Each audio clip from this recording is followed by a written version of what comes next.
Hi, welcome back to Daughters of the King podcast. I am your host, Reverend Kathryn Gore, and I have Barbara Allsopp with us tonight. How are you, Sister Barbara? How are you doing? I'm doing wonderful. Yes, this is so exciting for you to join us tonight. You are such an inspiration to so many people. I'm so glad that you are able to share your experiences and your heart with us tonight. So how are you doing with this coronavirus? How's this working out on your behalf? I am just loving this because I asked the Lord, I want some time with you. Mm-hmm. And but I didn't mean for the whole world to shut down. But I am totally loving this. I've been having an awesome time with him. I can't describe it. And I don't know what I'm going to do with myself when it lifts and we have to move forward. Even if we are affected by this, God is with us. So no matter what happens, whether good or bad, God never leaves us. And this is something that I believe you have modeled since I've known you over the past several years. And I really admire you because you have such a tenacity. You don't give up. You do not let... No, you don't let anything get you down. How do you do that? I just think that through the years, I was hindered in every which way to serve him. And I guess he just saw the cry in my heart. Then one day, I just had enough. I said, Lord, I want to serve you. I just can't deal with this anymore. But the Lord uses things.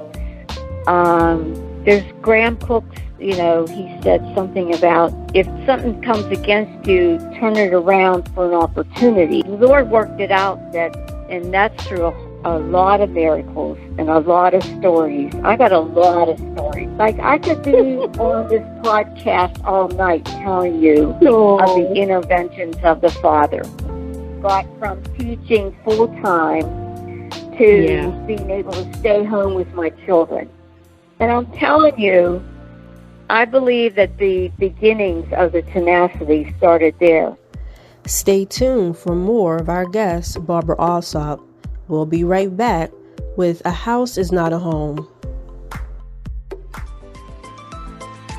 Visit our website at www.dotking.org. Our website has all that you need. You will see weekly events, weekly episodes, and praise and worship music. You will also see true testimonies from others throughout the world in regards to women and how they made it through by the grace of God. Visit us at www.dotking.org for a true experience in Christ. Right. Before you got married, you had shared with me and others, I believe you've already shared your testimony as being a sociable drinker. How did you find yourself becoming a sociable drinker to stepping away from that lifestyle? Well, I was raised in a home where there was a lot of strife, and even up into the age of 14, we lived with it was sometimes when I was raised, sometimes you would live with your grandparents. My father was raised in a depression, and money, and going through that time, he wanted to save money, and so we lived with my grandparents. But my grandparents were very strifeful. Father's side was strifeful. And you're not a full-blown American, right? You have some, is it Hungarian? Yeah, Hungarian. My grandmother and my mother came to Ellis Island when my mother was 9. She was born in 1928, so it was the mid-1930s. And they had just escaped the Nazis coming to Hungary. Wow. Yeah, I was living with my father's parents. What I loved about being raised in that is family. but I didn't. But the family was strifeful. My mother's side was very peaceful and loving, but my father's side was strifeful. There was a lot of contention.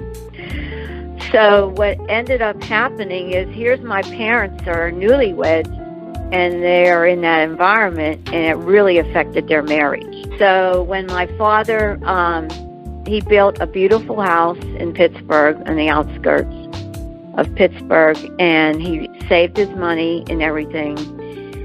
But that didn't end the effect it had on my parents' marriage. And the influence that his side had on him. So anyway, it's very sad. I didn't understand a lot of things then, but before he passed, he explained a lot of things to me, and I felt really bad because I didn't know what he had gone through and why he was so into his family. So anyway, when we moved to that house, it didn't change.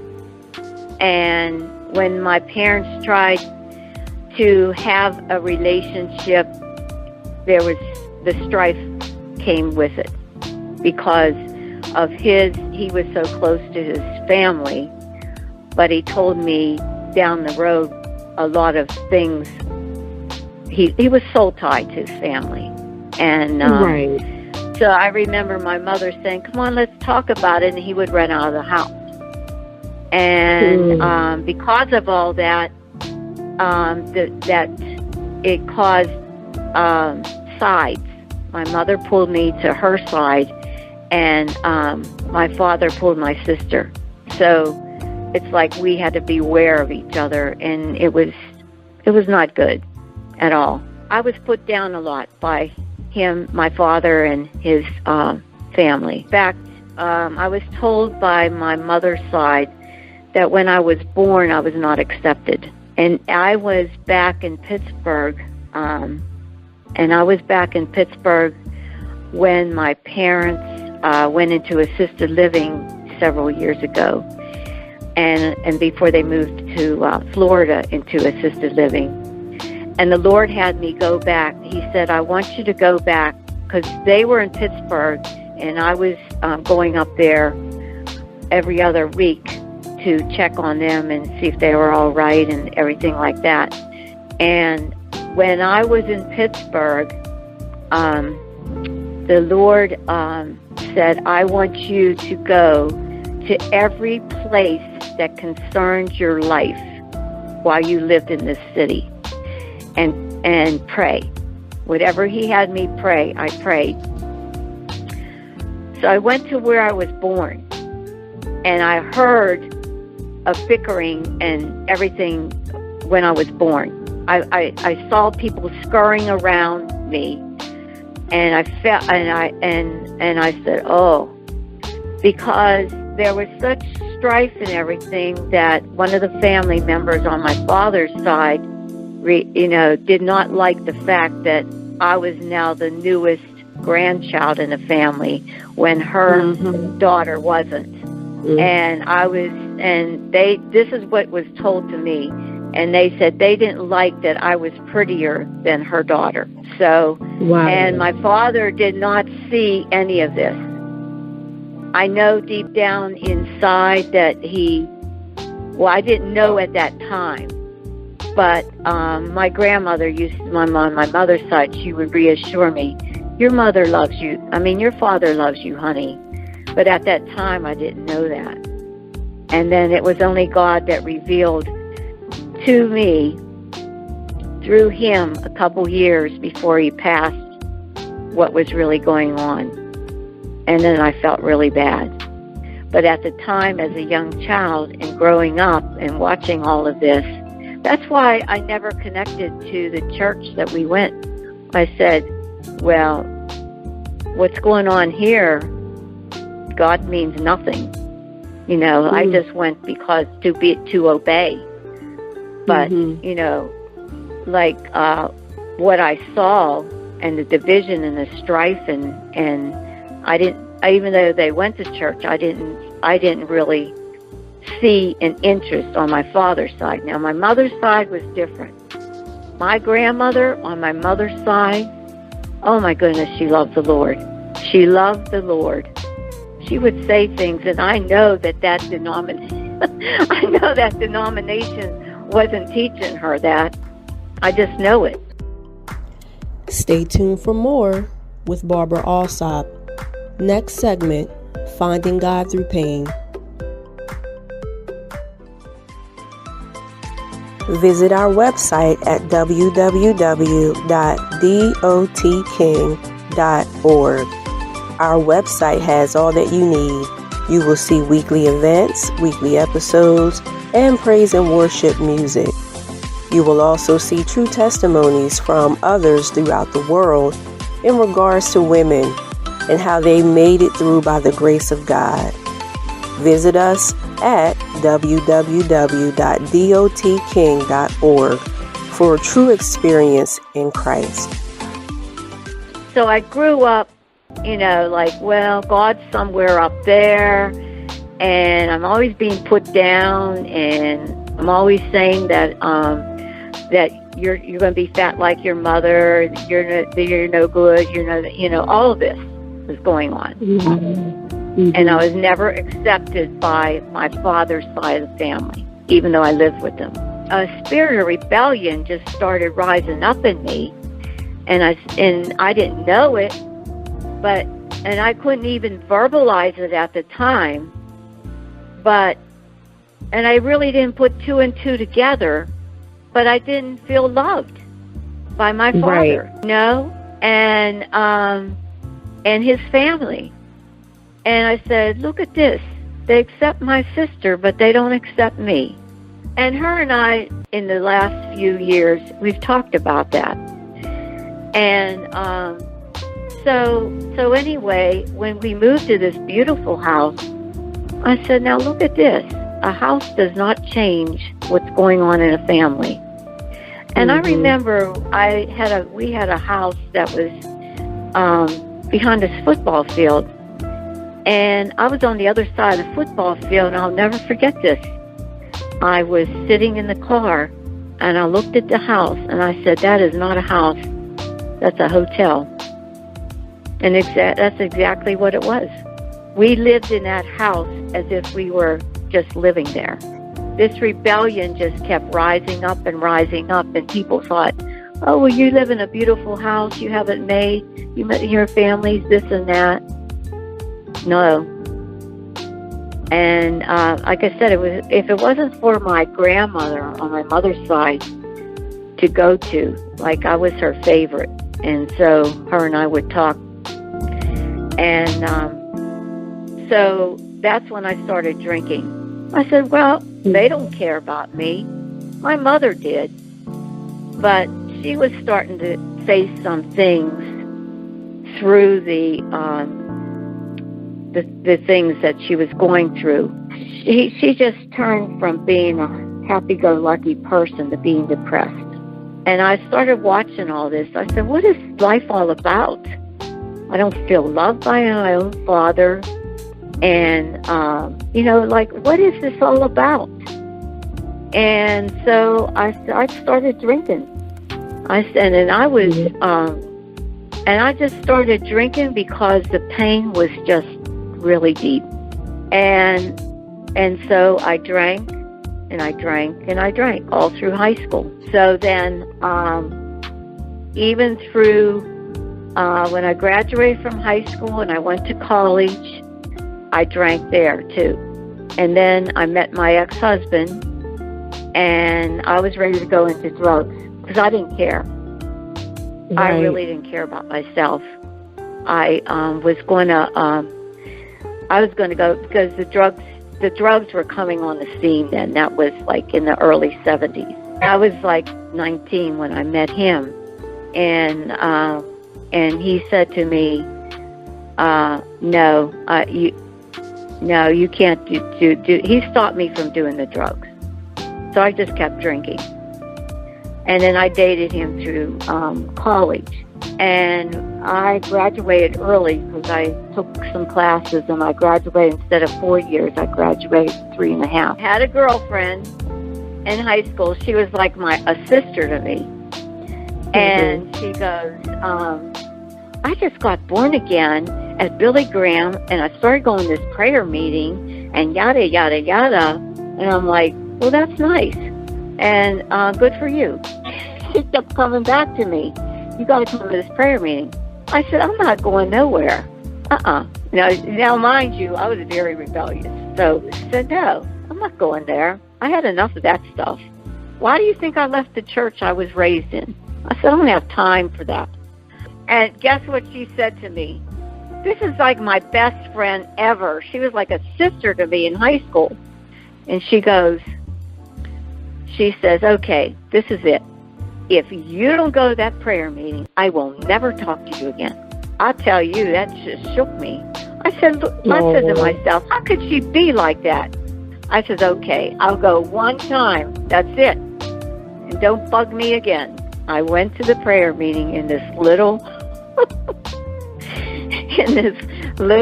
apartment, and I walked in. I never felt so much love.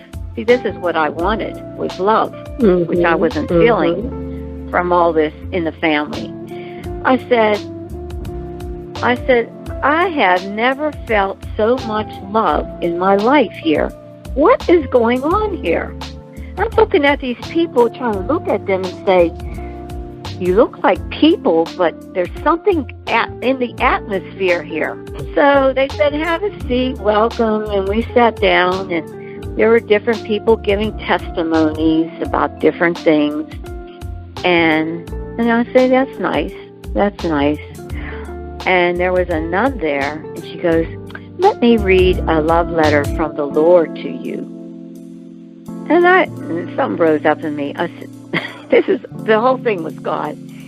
Something rose up in me and said, who is she? I can get a love letter from God too. Now, mind you, I didn't want anything to do with God or church or anything. So, I don't remember anything else, but at the end, they said, do you want to ask Jesus in your heart? I said, I sure do. I said, I want everything that you got here. This is amazing here. You said before that changed your whole entire life. You really just took off from there.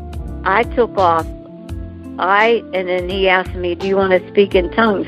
I said, hey, give me everything you got. So I did. I walked out of there and came home, went to bed, got up in the morning, and I knew I changed. I didn't want to drink. I didn't want to cuss. I looked out at the window from my bedroom. I didn't even realize the sky was blue. Never. And the Lord started dealing with me about some things. Because I was so hurt and everything, I would take it out on my mother.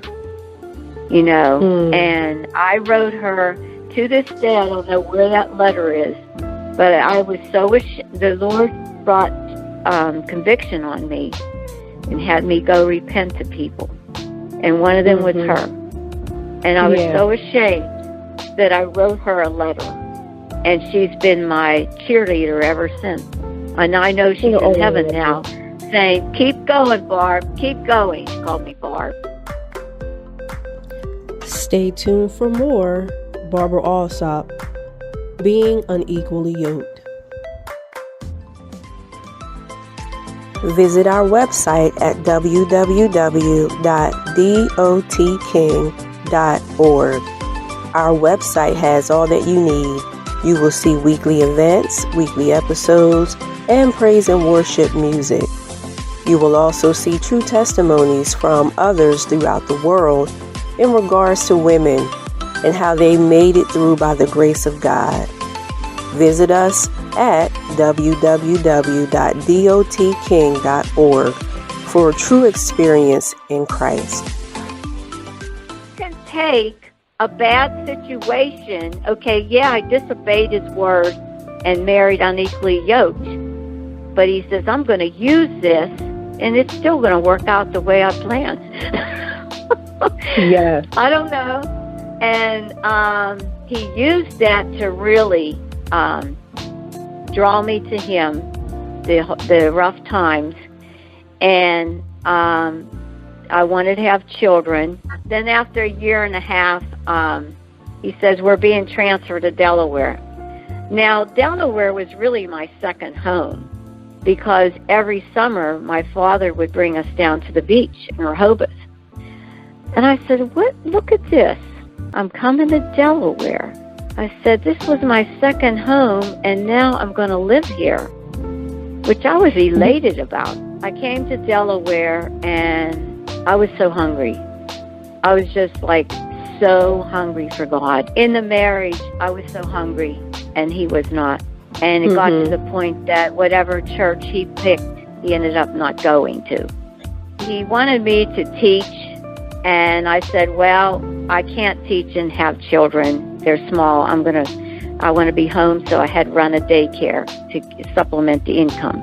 He used that for me to not only supplement our income, but for me to be home with my children. But he also had me pray for these mothers. We'll be right back with our special guest, Barbara Allsopp. There came a point that I said, you know what, I had enough now. I had enough. I had enough of being hindered in giving my tithe, being hindered from doing what I wanted to do as far as as my faith. And when I was babysitting in the afternoon, I said, okay, here are the children. I will get in the Word. So I said, I'm going to make the bad situation into good. I didn't have a car, and and all kinds of stuff. I said, okay. So I got in the Word every day for like 3 hours. And I really believe that me getting in the Word is what rose up in me and said, it was actually the Lord rose up in me, enough is enough. Here came one Sunday, and I said, are you going to the church that you picked? Because we're all ready to go with you. Many Sundays in a row, he didn't go. And I really was believing that he would turn and start serving the Lord. I didn't want a divorce at all. But I knew that our only answer was the Lord. And you can't change anybody. And guess what? You can't make them serve the Lord. You can't. I drained myself to, serving and being the best Christian wife.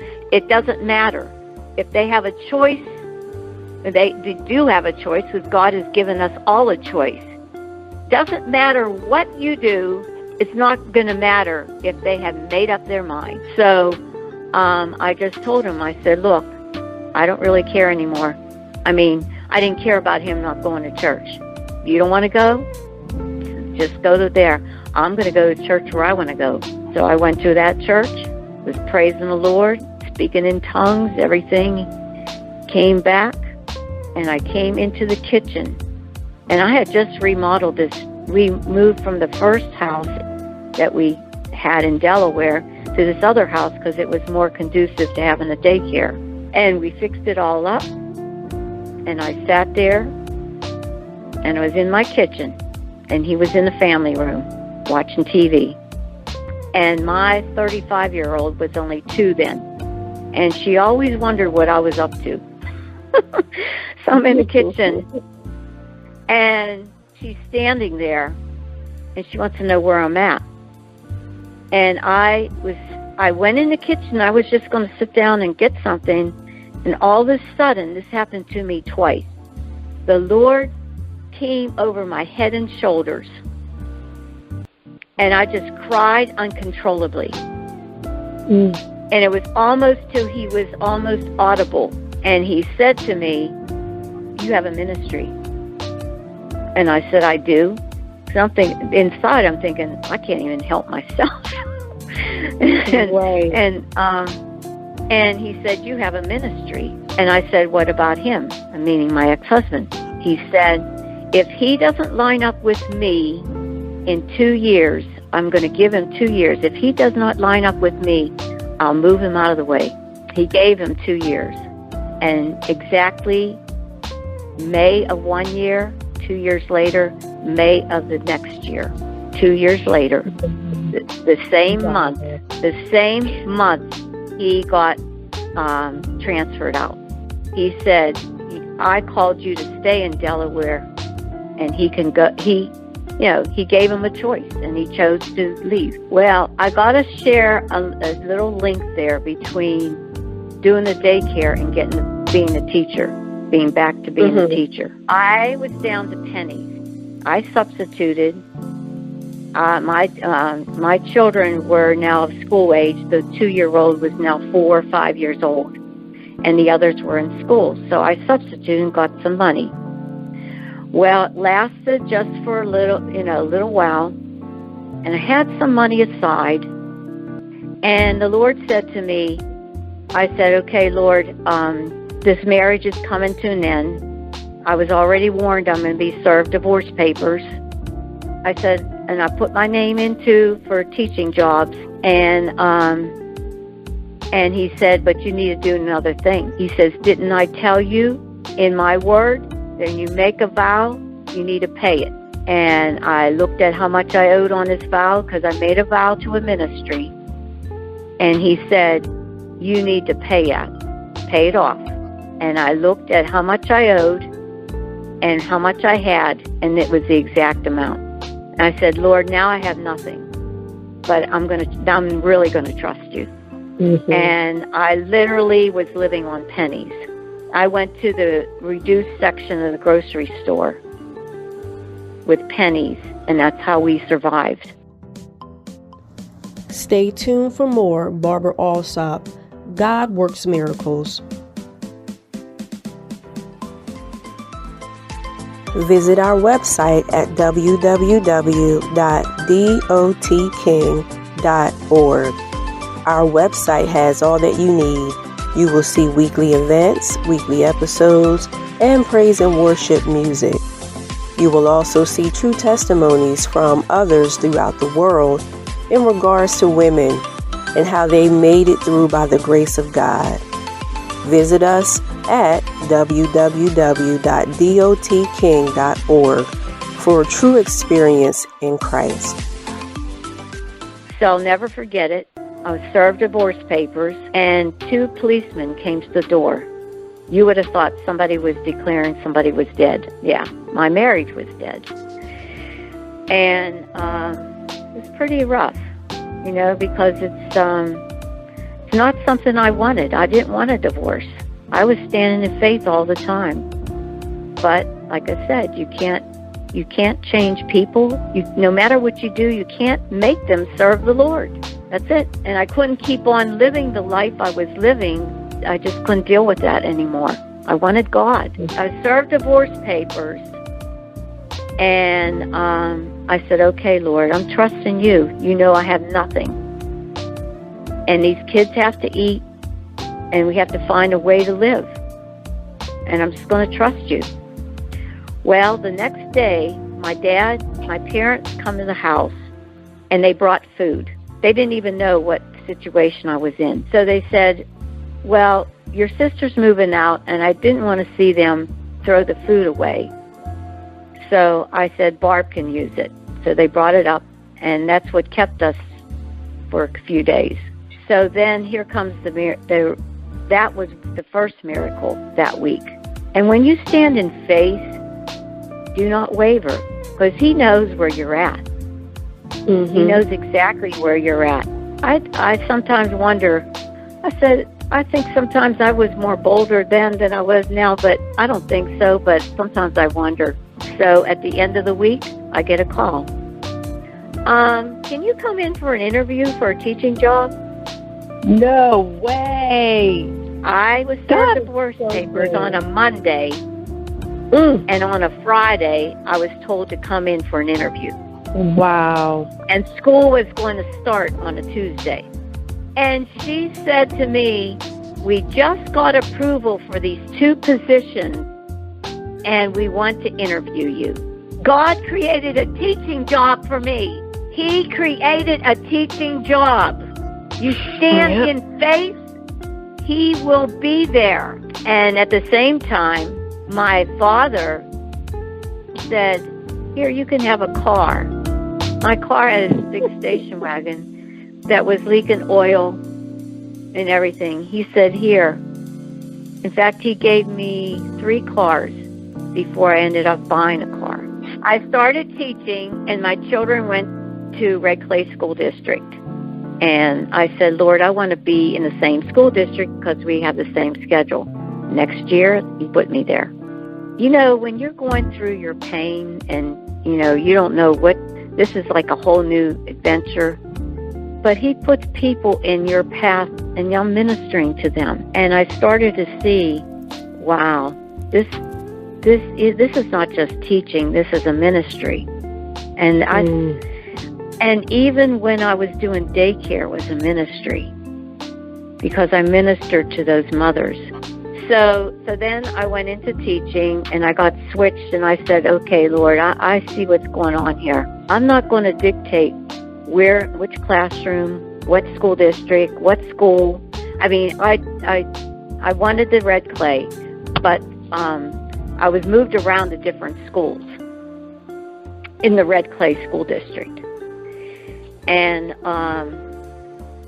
I just started feeling my passion rise and rise for the special needs children I was teaching. And the Lord gave me a scripture, I think it was in Malachi, it was talking about you will speak up for those that can't speak for themselves. And through the years, that has taken a different form in what I was doing.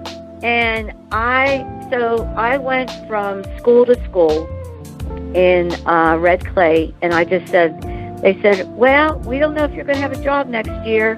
So I said, Lord, you dictate where I'm going to be. They say I'm not going to have a job next year. I trust you. I've been paying my tithes. I've been faithful to you. I'm not sweating it. And sure enough, about a week or so later, we're going to place you in this school now because this is where they need you. So The Lord used those. He used me to be in different schools for different reasons, and I met different people. So then I went for my, I went to schooling to be certified as a principal and assistant principal. And I went to school for that. So I went to different schools in the Red Clay School District, and I went to an inner city school after that. Some schools I just loved. We were like family. And other schools, I had to fight for the children because they didn't understand about special needs, and because these were children that were learning disabled, but with some assistance and some support, they can learn the regular curriculum. You don't have to alter it. And that was my dream. I said, Lord, why should I be relearning a curriculum that these teachers took 4 years to learn? I took mine in special ed. I was in some schools where my children weren't accepted. So one teacher was really giving me a hard time. And I said, hey, I really believe that Johnny could be in your class. Oh, no. I said, I really do believe it. Can you give him a chance? He said, well, you got to give me some test scores, and you got to do this and that and blah, blah, blah, blah. I said, okay, I'll give you the test scores. So I said, here's the test scores. We had a meeting. The principal was sitting there. And he said, okay, but you better be there if he needs something. He did very well, and he didn't need my help, but I was always there. So when I went to the last school in Red Clay, I put in to be a principal, assistant principal or principal. Well, when I was working with the teachers there, it was so awesome. Like every school I went to, my dream of the passion I had for my kids became more and more advanced. And I said, oh, look at this. Every school I go to, we're moving forward to these children being in the regular classroom full time, with me just coming in and popping in and being there for them. So we had this whole thing set up in this one school. It was awesome. I just loved working with those people, and the special ed department, and the whole school. This is like a huge school. It was Warner Elementary. It was huge, and we were like a family. And they trusted us.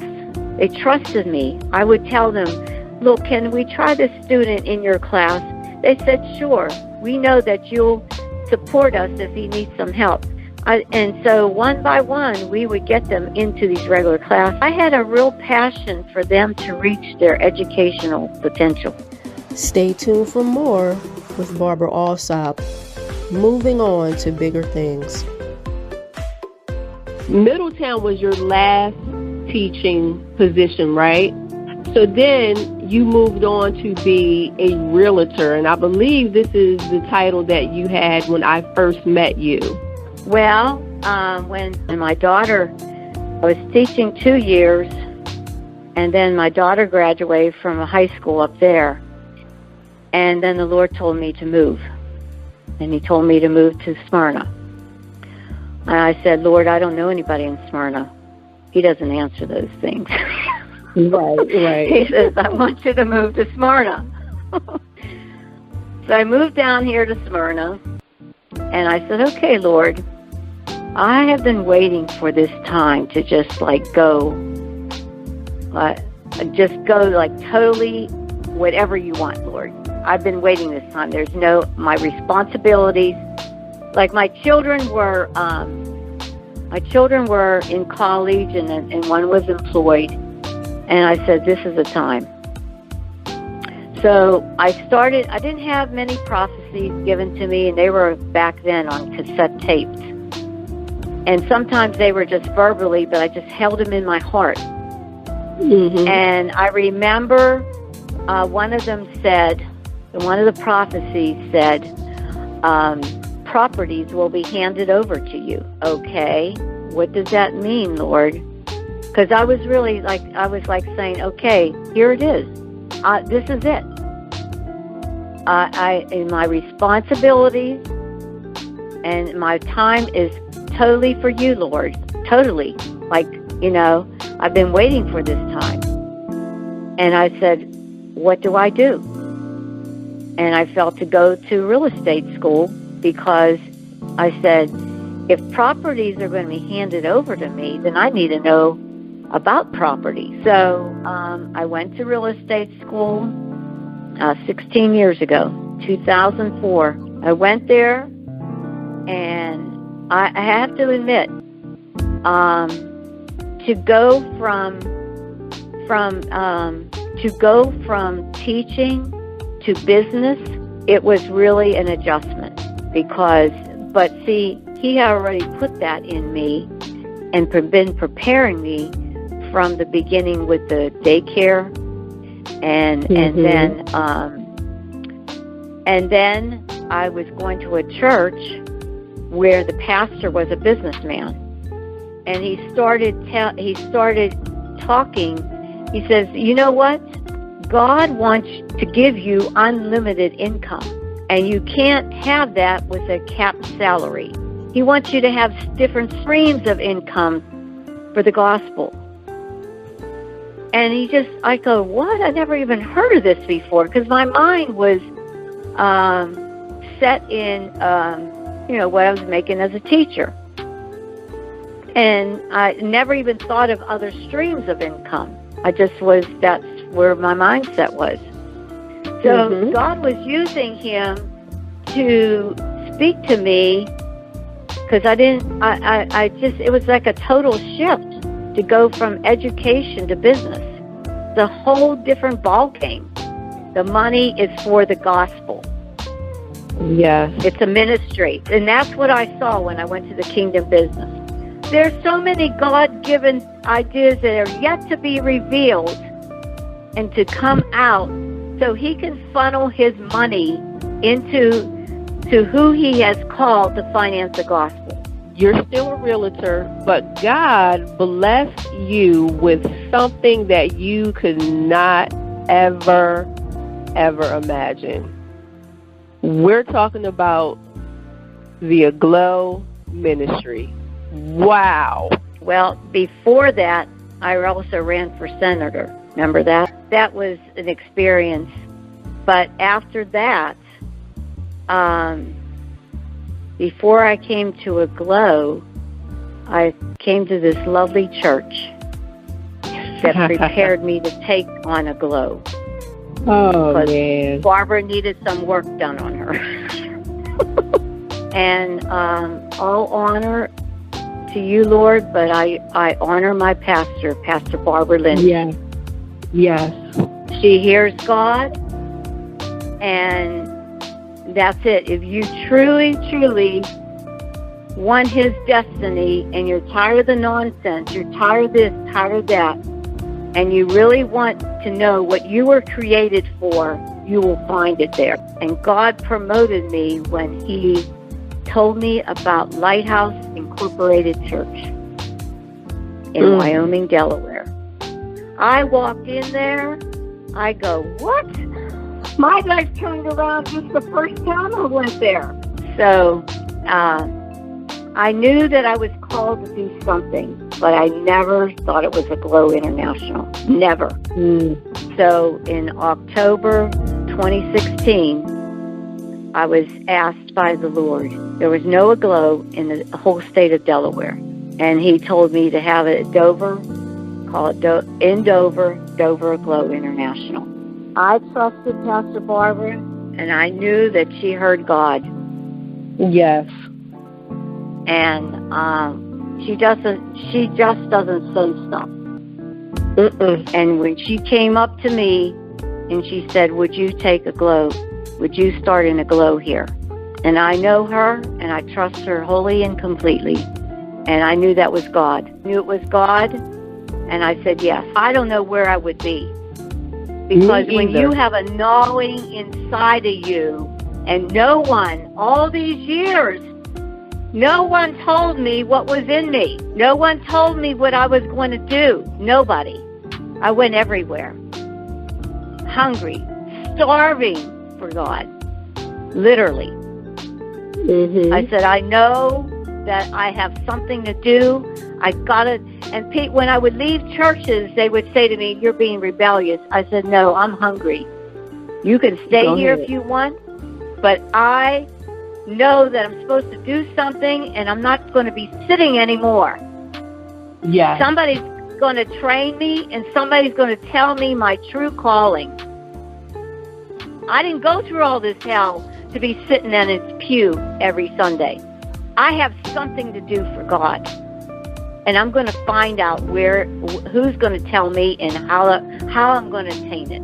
I encourage anyone out there, if you're so hungry for God and you know that you are been disappointed because nobody has the answer for why you're on this earth, you come to Lighthouse Incorporated Church in Wyoming, Delaware on 6 South Railroad Avenue. And you will find out. Stay tuned for the final segment with Barbara Allsopp, entering into her destiny, the ministry of Dover Aglow International. Visit our website at www.dotking.org. Our website has all that you need. You will see weekly events, weekly episodes, and praise and worship music. You will also see true testimonies from others throughout the world in regards to women and how they made it through by the grace of God. Visit us at www.dotking.org for a true experience in Christ. Glow is in over 170 countries, and now all in the United States. Delaware was the only one. And and I love the countries. I truly love the countries, and it's just awesome. I'm on Facebook with so many aglows all around the world, and it's just beautiful. You know, I just had one say the other day, love from South Africa to you, you know? So we went to Israel. It was beautiful, just being with Aglow, and, you know, our president, James Hansen Hoyt, has a lot of connections in Israel and with other ministries, and she's always encouraging us, sending things on Facebook, and she's always sending things out by email. And it truly, Aglow International is truly from the heart of God. It really is. It was started by 4 women, and now it's men and women and young people. So I got to, as time went on, I got to learn those things. I think the first year was a little bumpy because I was just trying to learn all these things. And when I had the first meeting, my knees were knocking, literally. It took a little while for it, because I didn't know what I was doing. I'll be honest. I have never had a meeting or what to expect. And if it wasn't for you and Christopher and Pastor Barbara and everyone at the church praying for me and helping me, I don't know. So it took a little while to realize, and it was Pastor Barbara's encouragement. She says, Barbara, if anything's going on with the Glow, you need to be there. But as time went on, I started to find my niche, and I was handling everything, and still am until I had as you know, officers that came and gone, and it was fine. And I have to say that when God gives you your ministry, He doesn't want you fretting about it. And He had to talk to me a couple times about that, because I don't know what it is in our nature, but all of a sudden we just want to take over, or we want to worry about it, and that's not what He wants. Tell me what God's placed in your spirit about the Native American people. Well, our region, in the United States, there's 13 regions of Aglow, and our region has been called the Forerunner region. We cover 6 states, and we cover a lot of historical areas. And through all of that,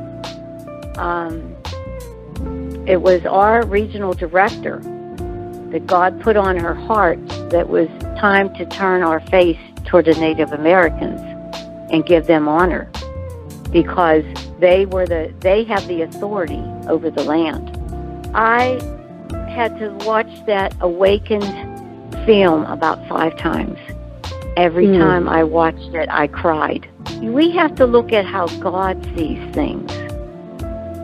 He has given that honor to the Native Americans to prepare, to be the ones to go before and prepare the land, because they were the first nations here. The Native Americans led the pack in our prayer journey to set Delaware free. Delaware belongs to God. And the Lord has spoken many words over the Dover Aglow. He says it's going to explode. So we, during this coronavirus and this pause that the Lord, I believe that He's doing a work in all of us, and He showed up mightily in our first prayer call of the year last night.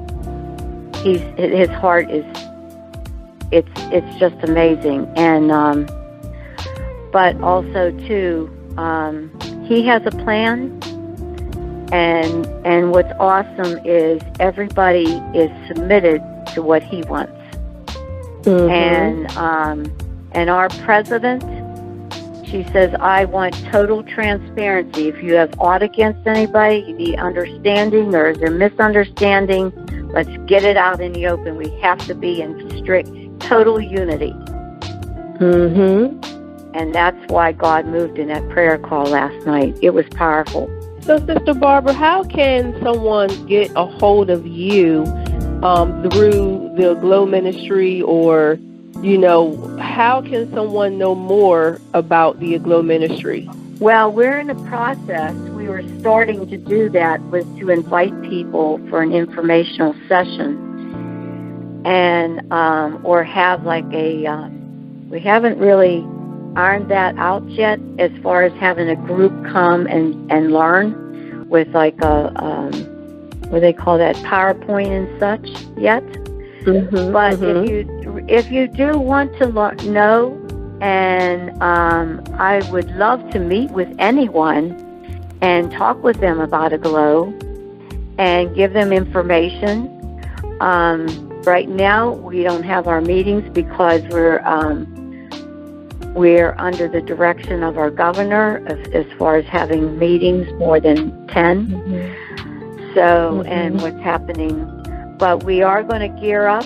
We have meetings every third Saturday at Lighthouse Incorporated Church in Wyoming, Delaware. We have it every third Saturday at 11. You can contact me by my cell phone or my email. My cell is 302-593-8711. And my email is aglow.outreach@gmail.com. We also have a website you can contact us there at AglowNet, Dover, Delaware. I think if you put AglowNet, you will already come up to where it says Dover, or even if you Google Dover Glow International, the website will come up. Yeah. So there's many ways, and you don't have to wait till we have a formal informational meeting set up. And if you just want to be on our email to get what we're doing and what's happening, I send an email out.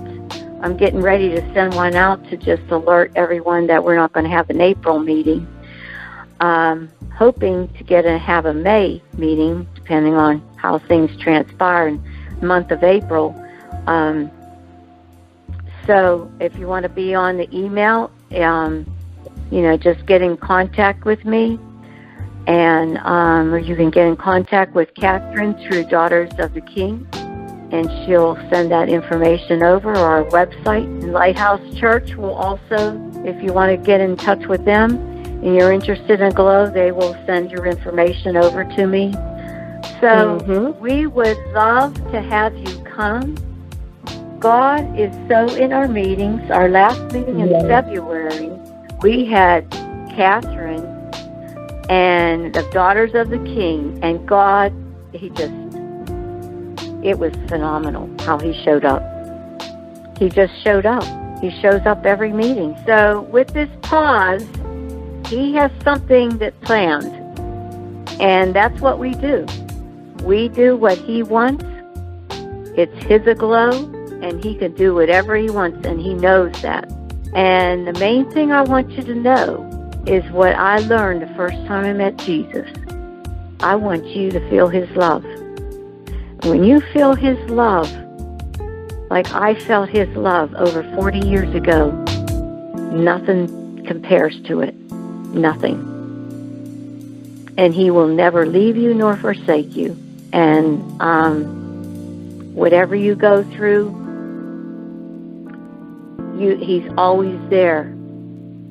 And whenever he wants me to do something, I jump right to it because he was always there. It really saddens me when people have called on him, but when he wants them to do something for him, they have to think about it. No. When he calls, do it. Because he has a reason He knows what He put in you, and you can do it. You really can. It's about carrying His presence so He could touch the people. It's not about us. I'm honored that He asked me to do this. And He was with me every step of the way. So I ask you to just be obedient to Him. Be obedient, and you'll never regret. He's been very good to me. God is so awesome, and He has a works to be done. And He's put a giftings in all His people. Don't say no to Him. He never said no to you. Don't ever say no to Him. Please don't. He's counting on us. People are dying every day, and they're going to hell without Jesus. Please, I ask you again, do what He's telling you to do. And we will be there for you. A glow will be there. Daughters of the King will be there. And if you don't have a church, or you come to Lighthouse Incorporated Church in Wyoming, Delaware, you've got the perfect role model and example through Pastor Barbara Lynch. Yes. Sister Barbara, I would like to thank you so much for joining us. It's really been a blessing to hear so much of your testimony, which is only a very small portion of your life. But we are so grateful and thankful that you were able to spend time with us tonight. Please feel free to contact her. She's a wonderful minister. She puts her heart and her everything into the kingdom. So y'all be blessed. Feel free to reach out, and we are here for you. Have a good night. Bye-bye. Good night. Thank you for joining Daughters of the King podcast. We appreciate your support. You may contact us at www.dotking.org. Please feel free to leave a message, a thought, and let us know how you feel about tonight's show. We are here to support you. We look forward for you to hear more from Daughters of the King in the days ahead. Bye-bye.